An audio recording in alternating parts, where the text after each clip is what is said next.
480 years before the birth of Christ, 250,000 Persians crossed the Hellespont into Europe, seeking vengeance for the Greeks of a generations-old grudge.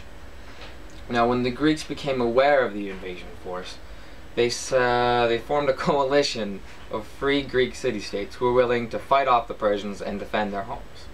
And they sent an advanced preliminary force to a pass of Thermopylae, hoping to hold off the Persians. Now, because there was a religious festival going on at the time, and also the Olympic truce, they weren't really willing to commit that many men to the fighting. Most notably, the city of Sparta sent 300 men and their king. That's not a whole lot. So the Greeks at the pass were able to hold off the Persians for 2 days until one of their number, a Greek, told the Persians about a way around the pass, a path that would lead to the rear of the Greek army. And so when Leonidas and the Spartans became aware that this was happening, they sent away the allies, the Greeks, who were not willing to stay and fight. And the Spartans, Leonidas, they stayed at the pass, held off the Persians as long as they could, but eventually they were overrun, overwhelmed, enveloped on both sides, and they all died. Every single one of them fought to the death when they were all killed. And to a modern American, the idea that they stayed and fought for honor doesn't quite make sense. It seems strange to the ear. But to the people of antiquity, no other explanation would suffice. And to really understand what's happening, what honor means, we need to look at it through the perspectives of history, literature, and government, to understand that honor is a way for a society to reward what is beneficial to that society, and dishonor, the reverse of honor, is a way of punishing that which is harmful to the society. So when we look at history, the imagination is immediately drawn to the distant past, to classical antiquity, where, epic struggles for empire take place. And in ancient times, nothing received quite as much acclaim as the Battle of Thermopylae. And when we look at it, we can see why, because honor is such an integral part of what happens here. And the story of honor comes to us from Herodotus. He recounts what happens. He gives us the narrative of the Battle of Thermopylae. And the most important line, the most crucial line for understanding honor, he speaks of Leonidas saying, "He therefore commanded the rest," that being the other Greeks, "to retreat. But he himself said that he could not leave his post with honor, knowing that if he stayed, glory awaited him, and the prosperity of Sparta would not be lost." So when we look at this, we can see why what happened at Thermopylae gave the Spartans, the 300 and Leonidas, such honor. We see that he sent them away. He sent the allies away. He told them to retreat, while the Spartans there stayed. So what this shows is distinction. The Spartans were distinguished. They were elevated. They were above the rest because they were willing to fight and die, while the other allies weren't. They were sent away because they weren't willing to fight. And so this distinction, this rising above, that is what gives Leonidas and the Spartans their honor. And going back to this line from Herodotus, he says that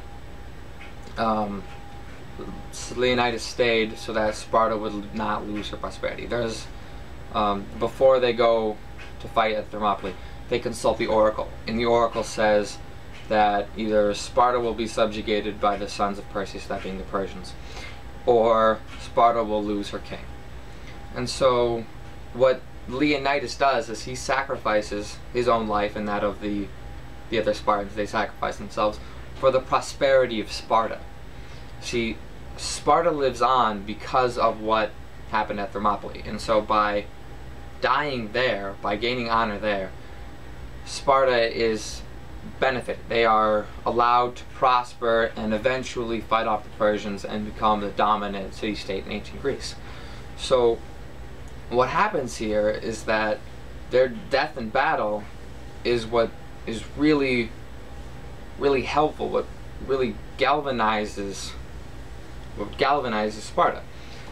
So looking at what happens at Thermopylae, it's the distinction that the Spartans have, what raises them above, and how their actions are really crucial to the society of Sparta that they come from, that gives them this honor.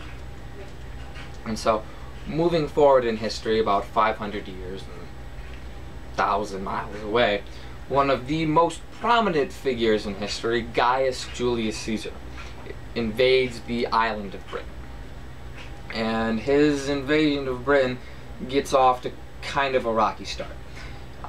Britain is an island, so there has to be an amphibious assault from beaches onto shores, and this amphibious assault is not going well. It's going poorly. Until, in Caesar's own words, the eagle bearer of the 10th flung himself out of the boat and made straight for the enemy. And what he does, this eagle bearer, who is basically an officer, he carries the standard of the legion, what would be equivalent to, you know, the American flag. This what really symbolizes the whole army. He jumps out of the boat, basically says, "Follow me, let's go, let's take this beach." And he has honor for the same reasons that the Spartans at Thermopylae had honor to a lesser extent. He's distinguished himself. He's defending the empire from ravaging barbarians, and so there's honor there.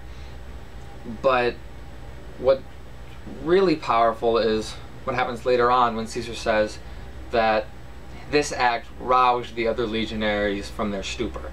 And they, seeing the eagle bearer jump out of the boat, they themselves jump out of the boat and follow him up the beach and eventually defeat the Britons.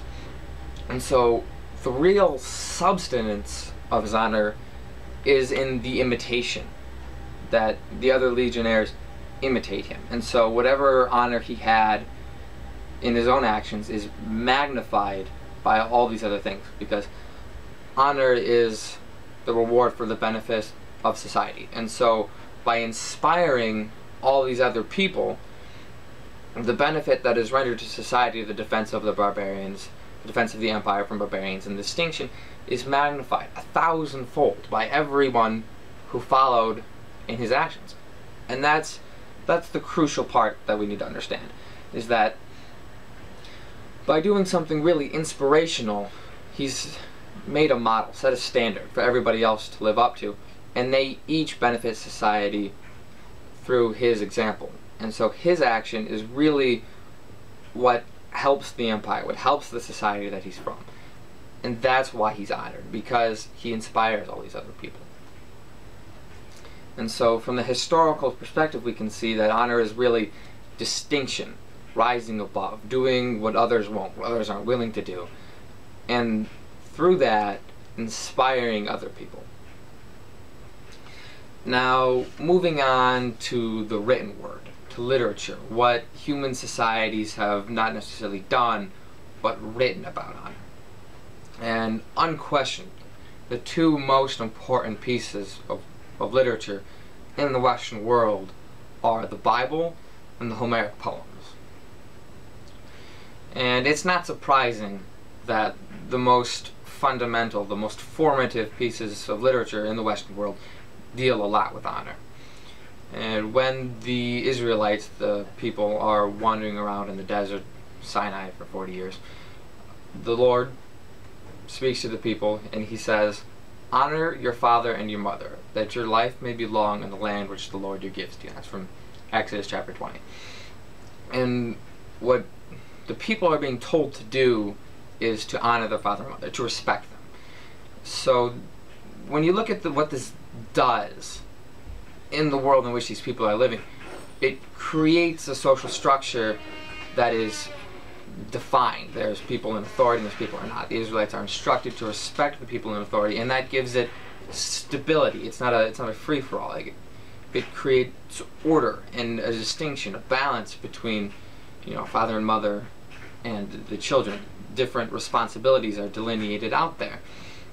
And this creates that social structure. And so by honoring your father and mother and respecting them, the Israelites are being told to basically to create it, to enhance that structure.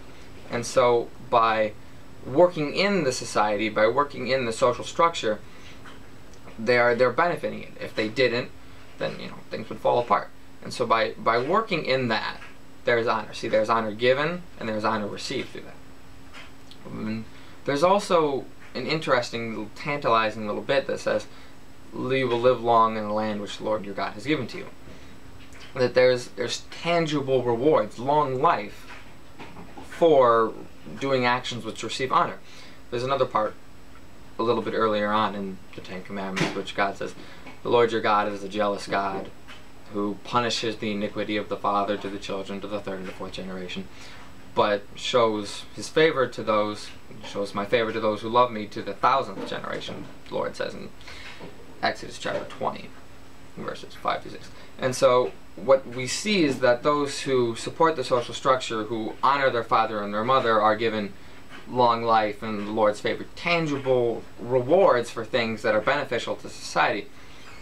But there's also that flip there too, though, that those who don't honor their father and their mother, there is a cost to that. There is dishonor. There is, potentially negative side effects to that.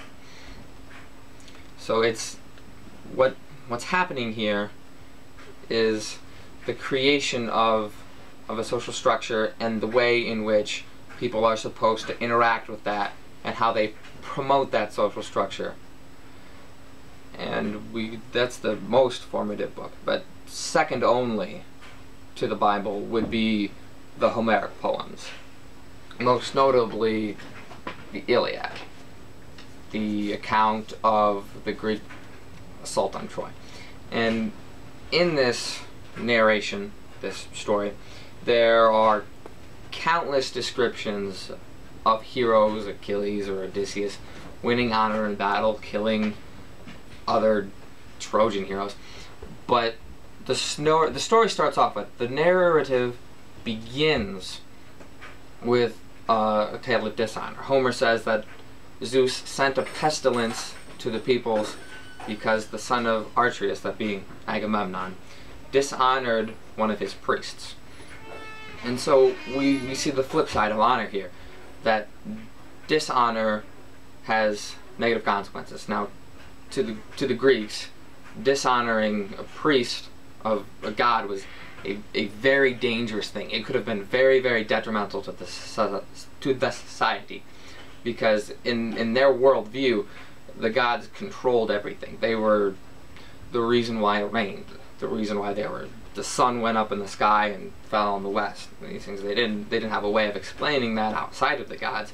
And so if you were to upset the gods, that could be very, very bad, not just for yourself, but for everybody around you. If you upset the gods and it didn't rain, not only did your crops starve, they died, but so did everybody else's. And so this is very dangerous. This dishonor, it's things that are detrimental to the society, upsetting the gods, see, is met with dishonor and punishment. Homer is warning people. He says that if you do things that are harmful to society, dishonoring the gods, there will be bad things that happen. There will be plagues and people will die and your cattle will fall sick, and it's just a bad thing, he says. You don't want to go there. And so these formative pieces of literature, they show us how promoting the social structure, promoting the society in which you live, gives tangible rewards. There's honor to that. And when you don't, when you fall short of that, when you are harmful to the society, there are consequences. You do so at your own peril. There's honor and there's dishonor. And it really shows the duality of that, and how honor is a reward and there are long life, prosperity, and how dishonor, damaging the society, is dishonor and there's consequences. There's plagues and pestilences and the wrath of God. And it's, it's there in literature, from the most important pieces of works from old times that are still influential today. But sometimes it's hard to see how honor is really important in nowadays times.